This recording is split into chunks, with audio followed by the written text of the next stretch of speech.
Hola, bienvenidos al canal de Es Tu Médicus, donde nos dedicamos a la medicina y a la educación. Y continuamos con los temas de fisiología cardiovascular. Si eres médico, recuerda suscribirte para que no te pierdas nada de nuestro contenido y puedas cumplir con toda la adquisición de conocimientos. Ahora vamos a hablar del ciclo cardíaco. ¿Qué es el ciclo cardíaco? El ciclo cardíaco es la serie de eventos que suceden entre un latido y un latido. Estos eventos suceden en el corazón y podemos clasificarlos de acuerdo a su naturaleza. Tenemos diferentes clases de eventos. Por ejemplo, esos sonidos son eventos acústicos entre latido y latido. Podemos tener también eventos mecánicos, que es la contracción y relajación del corazón. Son fenómenos mecánicos. También podemos hablar de fenómenos eléctricos, porque el corazón funciona con electricidad, entonces la activación del corazón es con electricidad, fenómenos eléctricos. Y también podemos hablar de fenómenos hidráulicos, que tienen que ver con la presión y el volumen, estos cambios que suceden en la presión y el volumen, que son rama de la mecánica, claro, durante latido y latido.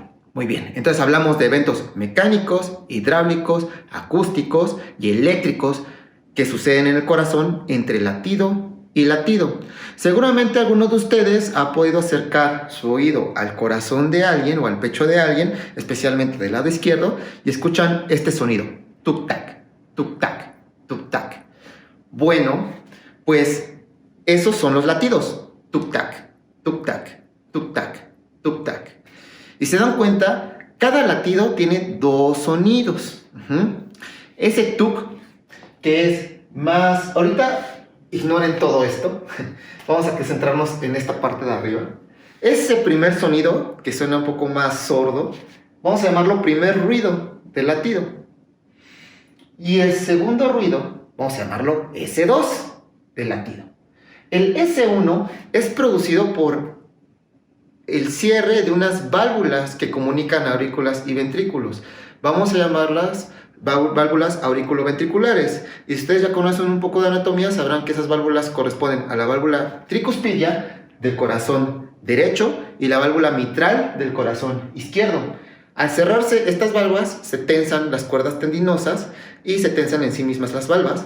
Y esto es lo que produce el primer ruido, el tum. Y después, ese tac es producido por el cierre de las válvulas semilunares. ¿Cuáles son esas válvulas semilunares? La aórtica y la pulmonar. Estas no se cierran muchas veces al mismo tiempo. Si uno lo escucha sobre todo en inspiración, podrán desdoblarse estos sonidos y escucharse el componente aórtico y pulmonar. Pero normalmente lo vamos a escuchar como único, y ese es el segundo ruido cardíaco. Entonces, tum-tac, tum-tac, tum-tac, tum-tac. Y ahí tenemos un latido. Perfecto. Ahora ya conocemos los eventos acústicos del ciclo cardíaco, el primer y el segundo ruido. No es tan difícil. Hablemos un poquito de los mecánicos. El primer ruido marca la contracción ventricular. La contracción ventricular la vamos a llamar sístole. Y el segundo ruido marca la relajación ventricular. Esa relajación ventricular podemos llamar diástole. Entonces, sístole, contracción; diástole, relajación. Listo, un poquito de fenómenos mecánicos del corazón. Ahora, pueden haber algunos ruidos que se agreguen a estos latidos normales. Uno, que es siempre patológico, es el S4 o el cuarto ruido cardíaco. Y sucede antes de la sístole, es decir, antes del primer ruido. Por eso se llama ruido presistólico. Pre es antes, ¿verdad? Antes de la sístole. Entonces, presistólico. El S4 es un ruido presistólico que se presenta en situaciones patológicas. Y también podemos encontrar un tercer ruido, que es el S3. El S3 sucede al final del S2. Y algunas veces, y este es fisiológico, lo podemos encontrar, por ejemplo, lo podemos escuchar en niños, y es normal. Después desaparece. Este S3 está al principio de la diástole, por eso lo vamos a llamar protodiastólico. Proto, primero, o más bien al principio, primero o al principio de la diástole, ¿verdad? Entonces, S3, protodiastólico. Entonces, un S3 es un sonido agregado protodiastólico, y un S4 es un sonido agregado presistólico. Perfecto, ahora ya hacemos un poquito de medicina. Hasta aquí ya escuchamos los fenómenos acústicos y un poquito de los mecánicos entre latido y latido. Ahora hablemos de lo que está sucediendo con los fenómenos eléctricos del corazón. Y si ustedes ya vieron el electrocardiograma, pues podrán ver qué es lo que significan estas ondas, ¿verdad? Bueno, pues durante la activación eléctrica del corazón se van despolarizando las células del corazón y primero se despolarizan las aurículas. Esa despolarización lo podemos representar con la onda P. Después comienza la despolarización de los ventrículos y esa despolarización la podemos encontrar con el complejo QRS. Después se van repolarizando las células de los ventrículos y lo vamos a encontrar en la onda T. Nótese que el complejo QRS se encuentra en el primer ruido cardíaco. Y al final de la onda T es donde encontraremos el segundo ruido cardíaco. Y hasta aquí, ya, esos son todos los fenómenos eléctricos del corazón, de forma simple, claro. Ahora que ya hablamos de los fenómenos acústicos y eléctricos, podemos comenzar a hablar de los fenómenos hidráulicos. Y esto es donde vamos a hablar de cada una de las cámaras del corazón y nos vamos a enfocar en el corazón izquierdo. El derecho y el izquierdo se comportan muy similares, solamente que cambian algunas magnitudes. Así que vamos a centrarnos en el izquierdo. Ahora sí, ya podemos comenzar a ver todo el diagrama. Este diagrama es parte de un diagrama muy importante que se llama diagrama de Vigas. Y describe todos los fenómenos que suceden en el corazón de forma sincrónica. Y podemos ver cómo se está dando cada fenómeno. No es tan complejo, en realidad se dan cuenta, todo está sucediendo aquí. Es un gran acordeón saber este diagrama. Perfecto. Ahora vamos a subdividir estas primeras dos fases, que es sístole y diástole, las vamos a subdividir ahora en 4 fases generales. Durante el S1 hay una fase que vamos a llamar número 2, que es la contracción isovolumétrica. Ahorita hablaré qué significa.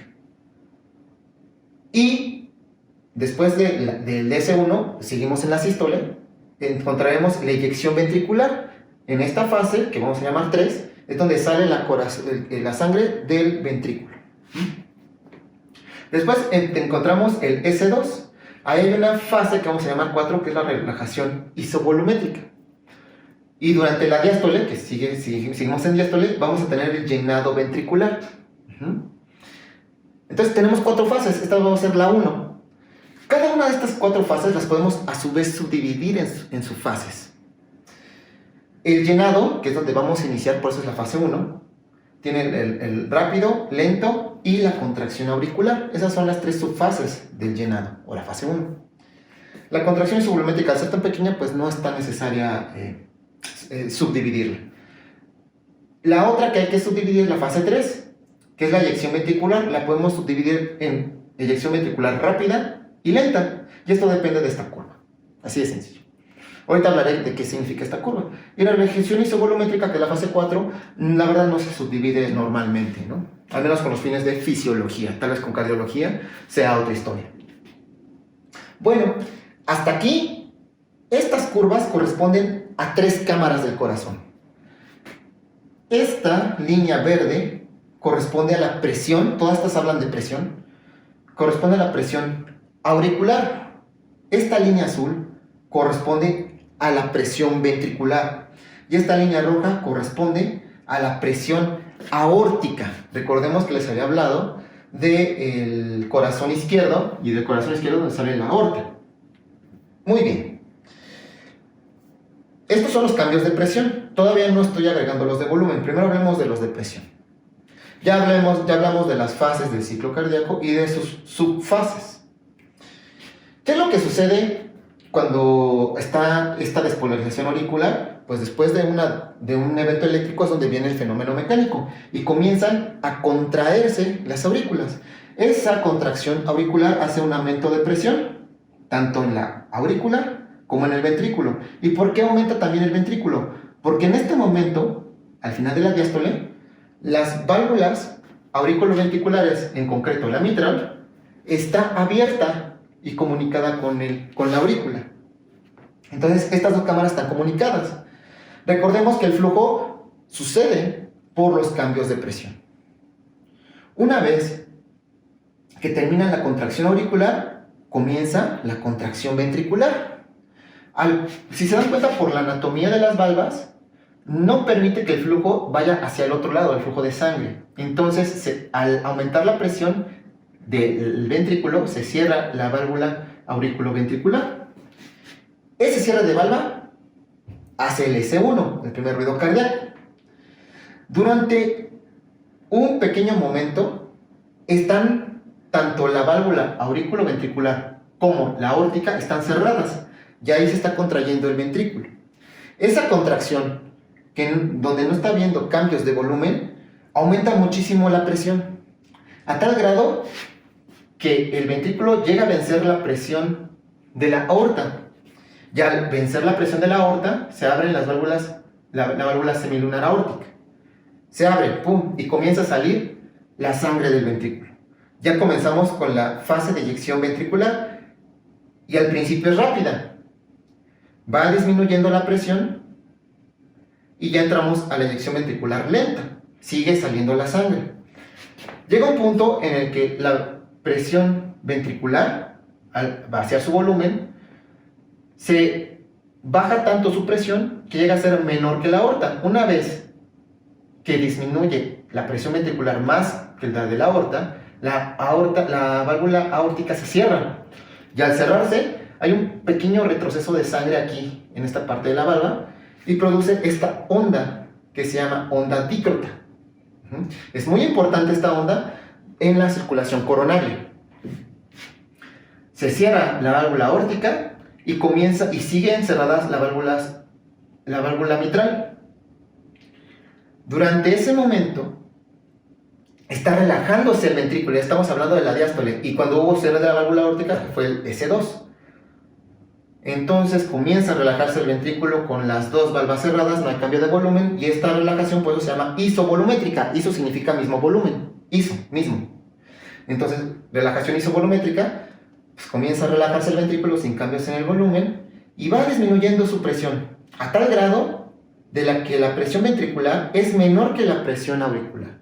En ese momento es cuando se abre la válvula mitral y comienza de nuevo el llenado que viene de la vena, de las venas pulmonares. Comienza el llenado de sangre y comienza primero un llenado rápido, después un llenado lento, también llamado diástasis, y de nuevo comienza el ciclo con la contracción auricular. Ahora, vamos a hablar de unos datos que suceden con estos cambios de presión.